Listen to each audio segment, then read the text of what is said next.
ओम शांति। ओम शांति। आज की तारीख है 19 मई 2026।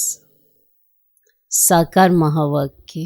बाबा कहते मीठे बच्चे, आत्म अभिमानी भव। चलते फिरते उठते बैठते यही अभ्यास करते रहो तो तुम्हारी बहुत उन्नति होती रहेगी। बाबा कहते मीठे बच्चे, आत्म अभिमानी भव। चलते फिरते उठते बैठते यही अभ्यास करते रहो तो तुम्हारी बहुत उन्नति होती रहेगी। चलते फिरते उठते बैठते ये अभ्यास करो। आज का प्रश्न, बाप की एक्यूरेट याद किन बच्चों की बुद्धि में रहेगी? बाप की एक्यूरेट याद किन बच्चों की बुद्धि में रहेगी?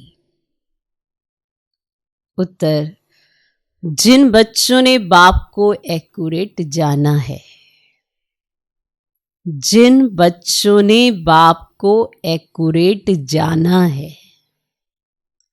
कई बच्चे कहते हैं कि बिंदु को भला कैसे याद करें। कई बच्चे कहते हैं कि बिंदु को भला कैसे याद करें। भक्ति में तो अखंड ज्योति समझ याद करते आए, अभी बिंदी कहकर मूंझ जाते हैं। अभी बिंदी कहकर मूंझ जाते हैं। इसीलिए पहले पहले यह निश्चय हो कि बाप अखंड ज्योति नहीं, वह तो अति सूक्ष्म बिंदु है। इसीलिए पहले पहले यह निश्चय हो कि बाप अखंड ज्योति नहीं, वह तो अति सूक्ष्म बिंदु है। तब याद एक्यूरेट रह सकती है। तब याद एक्यूरेट रह सकती है। बाप की एक्यूरेट याद किन बच्चों की बुद्धि में रहेगी? उत्तर, जिन बच्चों ने बाप को एक्यूरेट जाना है। कई बच्चे कहते हैं कि बिंदु को भला कैसे याद करें। भक्ति में तो अखंड ज्योति समझ याद करते आए, अभी बिंदी कहकर मूंझ जाते हैं। इसीलिए पहले पहले यह निश्चय हो कि बाप अखंड ज्योति नहीं, मैं तो अति सूक्ष्म बिंदु है। तब याद एक्यूरेट रह सकती है। ओम शांति। सभी बच्चे याद में बैठे, मन मना भव। ये संस्कृत अक्षर वास्तव में है नहीं। बाप ने जब सहज राजयोग सिखाया है तब ये संस्कृत अक्षर बोले नहीं हैं। ये तो संस्कृत जानते ही नहीं है। बाप तो हिंदी में ही समझाते। भले ये रथ हिंदी, सिंधी तथा इंग्लिश जानने वाला है, परंतु बाप समझाते हिंदी में है। जो जिस धर्म का है उनकी अपनी भाषा है। यहां हिंदी भाषा ही चलती है। ये भाषा समझना सहज है। और ये स्कूल भी वंडरफुल है। इसमें कोई भी कागज, पेंसिल, पन्ने आदि की दरकारी नहीं रहती। यहां तो सिर्फ एक अक्षर को याद करना है, अर्थात बाप को याद करना है। उसको याद करो। एक अक्षर को याद करना है। गॉड को अथवा ईश्वर को अथवा परम पिता परमात्मा को कोई याद ना करे, ये मुश्किल है। याद सभी करते हैं, परंतु उनकी पहचान नहीं है। बाप ही आकर अपनी पहचान देते हैं। अब शास्त्रों में जो कल्प की आयु इतनी लंबी लिख दी है, वे बाप आकर समझाते हैं। बहुत बड़ी बात भी नहीं है। अहिल्याएं, बूढ़ी बूढ़ी माताएं क्या समझेंगी? ये तो बहुत ही सहज है। कोई छोटे बच्चे भी समझ सकते हैं। बाबा अक्षर कोई नया नहीं है। शिव के मंदिर में जाते हैं तो बुद्धि में आता है कि यह शिव बाबा है और वह निराकार है। सभी मनुष्य मात्र बाबा कहते हैं। हम सर्वात्माओं का बाप एक है। तो सब जीव की आत्माएं जो शरीर में निवास करती हैं बाप को याद करती हैं। तो सब धर्म वाले जो भी हैं सब परम पिता परमात्मा को याद जरूर करते हैं, और वह है परम धाम में रहने वाला बाप। हम भी वहां के रहने वाले हैं। तो अब सिर्फ बाप को याद करना है। चाहते भी हैं हम पावन बने और बुलाते भी हैं, हे पतितों को पावन करने वाले आओ। नई दुनिया पावन थी, अब फिर पुरानी दुनिया है। अब इनको कोई नई नहीं कहेंगे, अब इस दुनिया को कोई नया कहेगा। अब भारतवासी जानते हैं नए भारत में देवी देवता राज्य करते थे। जब नया भारत था तो उसके आगे क्या था? संगम। अब इससे भी सहज कहना चाहिए, नए के आगे पुराना था। अब नए के आगे क्या था? कहेंगे संगम। अच्छा, इससे भी सहज को, नए के आगे क्या था? पुराना। तो संगम का मनुष्य इतना सहज समझ नहीं सकते। न्यू वर्ल्ड, ओल्ड वर्ल्ड, अब इसके बीच को फिर संगम कहते हैं। अब संगम को मनुष्य समझ नहीं पाते। न्यू वर्ल्ड, ओल्ड वर्ल्ड और उसके बीच में संगम। तो बाप के लिए कहते हैं, हे पतित पावन आओ, आकर हमको पावन बनाओ। हम पतित बन गए हैं, नई दुनिया में कोई पुकारेंगे ही नहीं। अभी तुम्हारी समझ में आ गया है कि ये भारत पावन था। हे पतित पावन आओ, ये तो बहुत समय से बुलाते आए। उनको ये पता ही नहीं कि पतित दुनिया कब पूरी होगी। कहते हैं शास्त्रों में ऐसे लिखा हुआ है कि अभी 40,000 वर्ष और कलयुग चलेगी। बिल्कुल ही घोर अंधेरे में है। अभी तुम रोशनी में हैं, बाप ने तुमको अब रोशनी में लाया है। ये 5,000 वर्ष में सृष्टि का चक्र पूरा होता है। कल की बात है, तुम राज्य करते थे तो बरोबर इन लक्ष्मी नारायण का राज्य था, स्वर्ग था। पावन दुनिया में कोई उपद्रववादी हो ही नहीं सकता। उपद्रव होता ही है रावण राज्य में। तो यहां तुमको बाप समझाते हैं, तुम सम्मुख कानों से सुनते हो। कौन सुनते? आत्मा। तो आत्मा को बड़ी खुशी होती है कि हमको बाप फिर से आकर मिला है। बाप से वर्षा लिया था, अब बाप कहते मुझे याद करो। अब इसमें कोई लिखने पढ़ने की तो कोई बात ही नहीं है। जब कोई आते हैं तो पूछा जाता है आपका कैसे आना हुआ, तो कहेंगे यहां के महात्मा से मिलने आए। क्यों? तुमको क्या चाहिए तो बताओ। कोई भिक्षा चाहिए? अब सन्यासी हो तो रोटी टुकड़ा चाहिए। अब सन्यासी किसके पास जाते हैं? वह रास्ते में मिलते हैं तो रिलीजियस मनुष्य समझते हैं यह फिर भी पवित्र मनुष्य है सन्यासी, और इनको भोजन खिलाना अच्छा है। अभी तो पवित्रता भी नहीं रही है, बिल्कुल ही तमो प्रधान दुनिया है, इसमें बड़ी गंदगी है। मनुष्य कितना हैरान होते हैं। अब यहां तो हैरान होने की कोई बात ही नहीं है। बाप कहते हैं लिखने करने की भी बात नहीं है। ये पॉइंट्स आदि भी लिखते हैं धारणा करने के लिए। जैसे डॉक्टर लोगों के पास भी कितनी दवाइयां होती हैं, तो इतनी सब दवाइयां याद रहती हैं। और बैरिस्टर की बुद्धि में कितनी लॉ की बातें याद रहती हैं। और तुमको याद क्या करना है? एक बात, सो भी बड़ी सहज। तुम कहते हैं शिव बाबा को याद करो, वह कहते हैं शिव बाबा कैसे आएंगे? ये भी तुम्हारे सिवाय और किसको पता ही नहीं है। ईश्वर कहाँ है? वह तो कहेंगे नाम रूप से न्यारा है, या फिर कह देते हैं सर्वव्यापी है। अब रात दिन का फर्क हो जाता है दोनों अक्षर में। नाम रूप से न्यारी तो कोई चीज है ही नहीं। फिर कह देते कुत्ते बिल्ली सब में परमात्मा है। दोनों एक दो के अपोजिट बातें हो गई। तो बाप आकर अपना परिचय देते हैं ना, अपना परिचय दे कहते हैं मुझ बाप को याद करो। मैं तुम्हें बताता हूं मैं कौन हूं, अब मुझे याद करो। अब गाया भी जाता है सहज राजयोग। अब बाबा कहते हैं योग का अक्षर भी निकाल दो, ठीक है?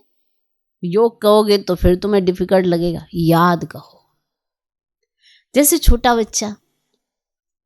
सा बच्चा होता है ना, वो माँ बाप को देखने से ही झट गले लग जाता है। देखेगा ही जैसे माँ बाप को झट गले लग जाता है, पहले सोच करेगा कि क्या ये हमारे माँ बाप है। वो सोच करेगा क्या पहले कि क्या ये हमारे माँ बाप है? नहीं, इसमें सोच करने की बात ही नहीं है। तुम्हें भी सिर्फ शिव बाबा को याद करना है, और भक्ति मार्ग में भी तुम शिव पर फूल चढ़ाते आए हो। सोमनाथ का मंदिर कितना भारी बनाया हुआ है, जो बाद में मोहम्मद गजनवी ने आकर लूटा था। सोमनाथ का मंदिर भारत में नामी गिरामी है। सबसे पहले तो शिव की पूजा होनी चाहिए। तो बच्चों को ये सब नॉलेज अभी बुद्धि में आई है, बल पूजा आदि करते आए हो, परंतु तुमको ये पता ही नहीं था कि ये जड़ चित्र है। जरूर चैतन्य में आया होगा, तब तो वर्ष वर्ष शिव जयंती भी मनाते हैं, और ये भी कहते हैं शिव परमात्मा निराकार है। आत्मा जानती है हम भी निराकार है। अभी तुम आत्माभिमानी बनते हो, बहुत सहज है। अब ये तो हमारा बाबा है, ज्ञान का सागर, सुख का सागर, पतित पावन है, उनकी बहुत महिमा है। ब्रह्मा विष्णु शंकर की इतनी महिमा नहीं है, एक की ही महिमा गाते हैं। अब तुम बच्चे जानते हो बाबा आकर हमको वर्षा दे रहे हैं, जानते हो बात। जैसे लौकिक बाप बच्चों का लालन पालन करते हैं ना, पढ़ाते नहीं हैं, पढ़ाई के लिए स्कूल में जाते हैं, फिर वानप्रस्थ में गुरु किया जाता है, और आजकल तो छोटे बड़े सबको गुरु करा देते हैं। अब यहाँ तो तुम बच्चों को कहा जाता है शिव बाबा को याद करो, क्योंकि सबका हक है, सब मेरे बच्चे हैं, और तुम्हारे में भी कोई हैं जो अच्छी रीति याद करते हैं।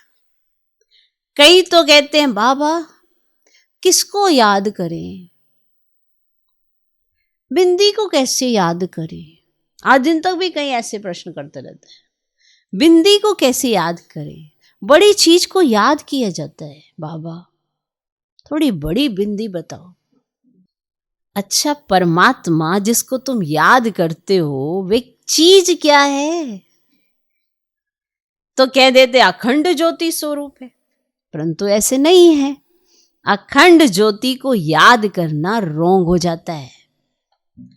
याद तो एक्यूरेट चाहिए, पहले एक्यूरेट जानना चाहिए। तुम्हें किसको याद करना है, पहले उसे एक्यूरेट जान जाओ। और बाप ही आकर अपना परिचय देते हैं, और फिर बच्चों को सारे सृष्टि के आदि मध्य अंत का समाचार भी सुनाते हैं, डिटेल में भी तो नटशेल में भी। अब बाप कहते हैं बच्चे तुमको पावन बनना है, तो उसके लिए ना एक ही उपाय है, क्या? मुझे याद करो। मुझे कहते हो ना पतित पावन, तो आत्मा को पावन बनाना है। आत्मा ही कहती है ना कि हम पतित बन गए हैं, हम पावन थे या पतित हैं।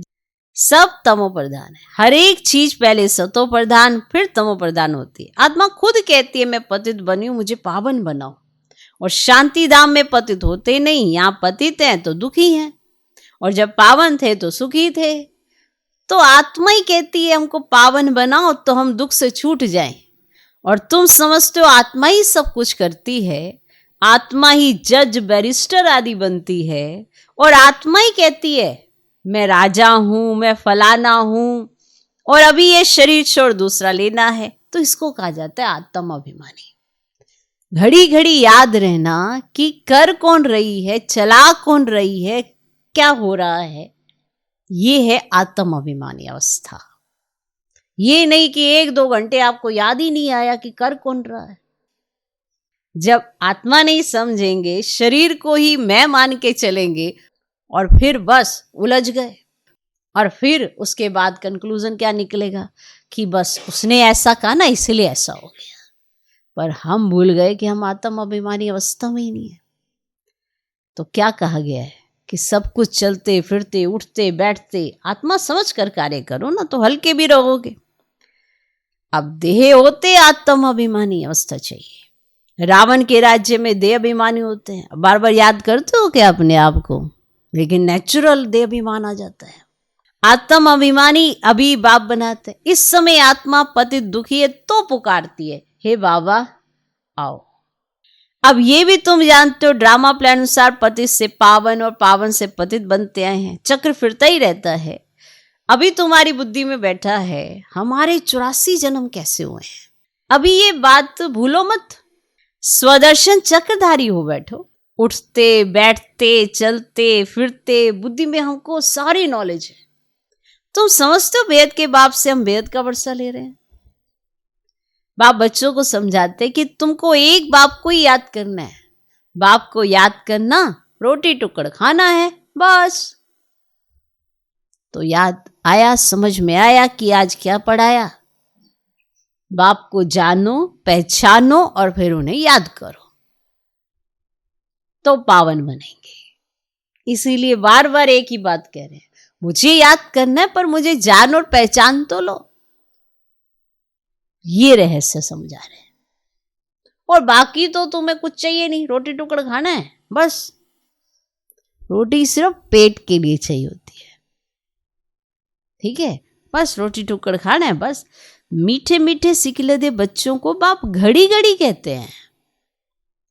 बच्चे पेट के लिए सिर्फ रोटी टुकड़ खाना है बस। पेट कोई जास्ती खाता नहीं है, एक पाव आटे का खाता है, दाल रोटी बस। 10 रुपए में भी मनुष्य पेट भरता है, तो 10,000 में भी पेट पालते हैं। गरीब लोग खाते भी क्या हैं, फिर भी हट्टे कट्टे रहते हैं। बताओ, वो खाते हैं ये सारी चीजें, ये चाहिए शरीर को, वो चाहिए, वो खाते हैं फिर भी हट्टे कट्टे रहते हैं। भिन्न भिन्न चीजें मनुष्य खाते हैं तो और ही बीमार पड़ जाते हैं। डॉक्टर लोग भी कहते हैं एक प्रकार का खाना खाओ तो बीमार नहीं होंगे। तो बाप भी समझाते हैं रोटी टुकड़ खाओ, जो मिले उसमें खुश रहो, जो मिले उसमें खुश रहो। गरीब क्या खाते हैं, मेहनती होते हैं। वो खाते कम है, मेहनत ज्यादा करते हैं, इसीलिए वो हट्टे कट्टे रहते हैं। दाल रोटी जैसी और कोई चीज होती नहीं, जास्ती लालच भी नहीं रहनी चाहिए। अब सन्यासी लोग क्या करते हैं, घर बार छोड़ जंगल में चले जाते हैं, तत्व को परमात्मा समझ याद करते हैं, समझते हैं ब्रह्म में लीन हो जाएंगे, परंतु ऐसे तो है ही नहीं। आत्मा तो अमर है, लीन होने की बात ही नहीं है। बाकी आत्मा पवित्र अपवित्र बनती है। तुमको कितना अच्छा ज्ञान मिला है, मिला है। ये ज्ञान इतना वंडरफुल है ना, जिससे आप अपना पूरा जीवन बदल सकते हो। आप अपना व्यवहार, संस्कार, जो पुराने होंगे भी, जो आपने देखे भी होंगे कि वो ऐसे मेरे संस्कार थे, है देखे होंगे अपने, वो इस ज्ञान से ही बदलते हो और फिर आपका जीवन वैसा बनता है। तुम ही प्रारब्ध भोगते हो, फिर ये ज्ञान भूल जाता है, फिर सीढ़ी उतरनी होती है। अब तुम्हारी बुद्धि में सारा ज्ञान बैठा हुआ है। हम 84 जन्म कैसे भोगते हैं, ये पाठ कभी भी कोई का बंद नहीं होता है। ये बना बनाया ड्रामा है जो फिरता ही रहता है। ये कह ही नहीं सकते कि परमात्मा ने कब कैसे कहां बैठ के बनाया, माना किस घड़ी परमात्मा ने ये ड्रामा लिखा। नहीं, ये बना बनाया है, ये तो चला ही आता है। जैसे कहते हो ना, ये परंपरा चली आ रही है, ये ड्रामा चला आ रहा है। परंपराएं चलती नहीं है, वो तो बनाई जाती है।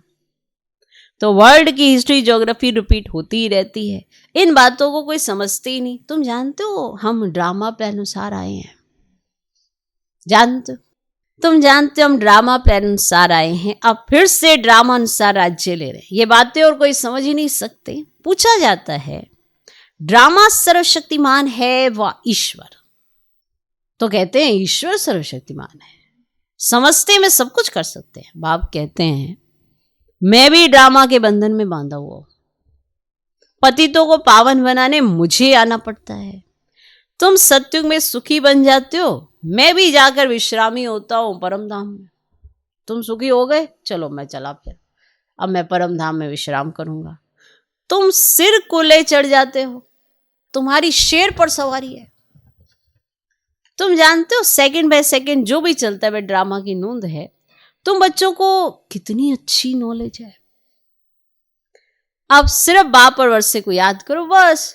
ये कागज पेंसिल आदि की कोई की दरकारी नहीं है। ये कागज पेंसिल के पीछे ही चले रहे, कोई जरूरत नहीं। ब्रह्मा बाबा भी पढ़ते हैं, ये तो कुछ रखते ही नहीं है। सिर्फ बाप को याद करना है तो वर्षा मिलेगा। कितना सहज है। अब याद से तुम एवर हेल्दी बनेंगे।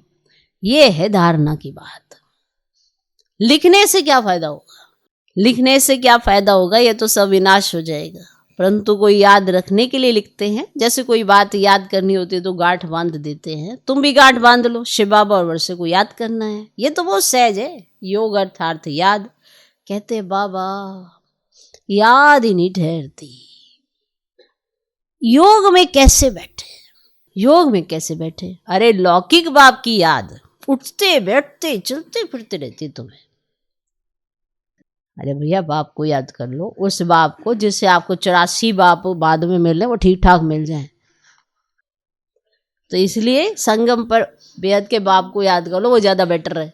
ऐसा कोई बाप ना मिले जिससे संस्कारों की लड़ाई चलती रहे।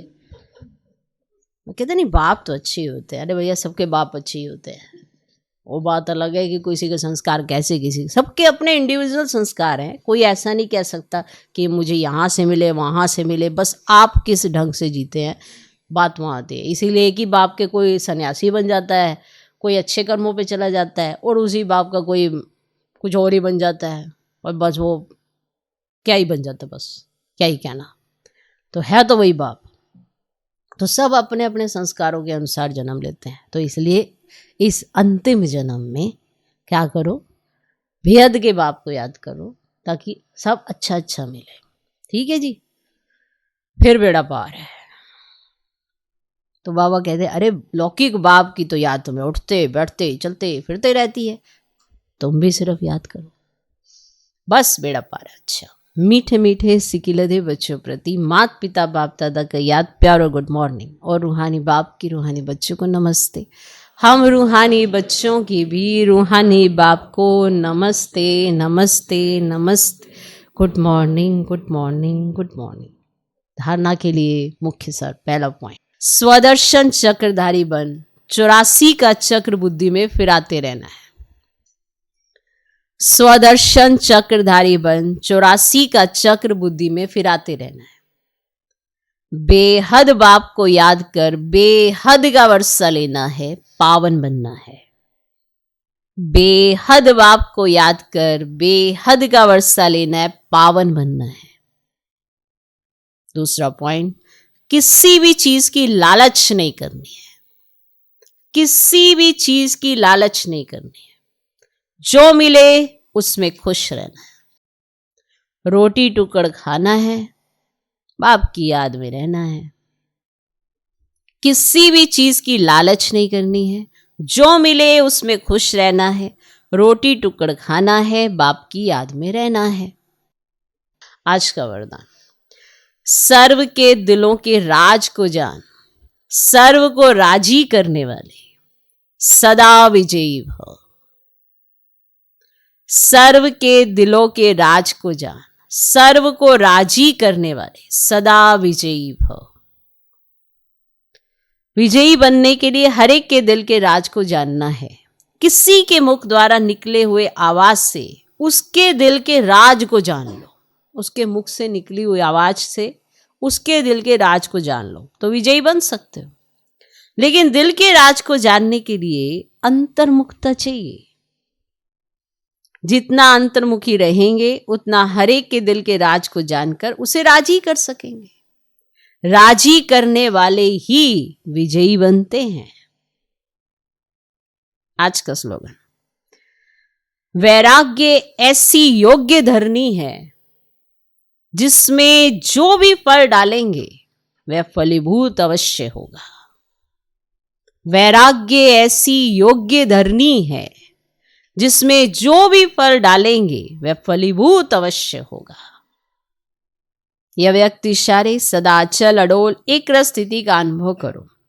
सदा उमंग उल्लास में रह सदा उमंग उल्लास में एक रस रहने के लिए जो भी संबंध में आते हैं, चाहे स्टूडेंट चाहे साथी, सभी को संतुष्ट करने की उत्कंठा हो। जो भी आपके संबंध संपर्क में आते हैं, चाहे आपके कोई स्टूडेंट हो, चाहे आपके साथी सहयोगी हो, आपके अंदर सबको संतुष्ट करने की उत्कंठा होनी चाहिए। जैसे ही आपको कोई कार्य दिया, माना मुझे ये कार्य करके संतुष्ट करना है, ये उत्कंठा होनी चाहिए। जिसको भी देखो उससे उस समय गुण उठाते रहो कि देखो वो आत्मा तो निरसंकल्प होकर सब कार्य करती रहती है, मैं क्यों संकल्प चलाऊं। तो ये निरसंकल्प अवस्था में किया हुआ कर्म, ऐसे गुण उठाने चाहिए। सर्व के गुणों का बल मिलने से सदा काल के लिए उत्साह एक रस रहेगा। गुणग्राही बनो, अवगुणों को देखते हुए भी नहीं देखो, क्योंकि जितना आप दूसरों के अवगुणों को देखते हो वो सारे अवगुण अपने में ट्रांसफर हो जाते हैं, क्योंकि माया का राज्य है तो बड़ी जल्दी ट्रांसफर होते हैं। इसे देख लो कि क्या देख रहे हो। ओम शांति।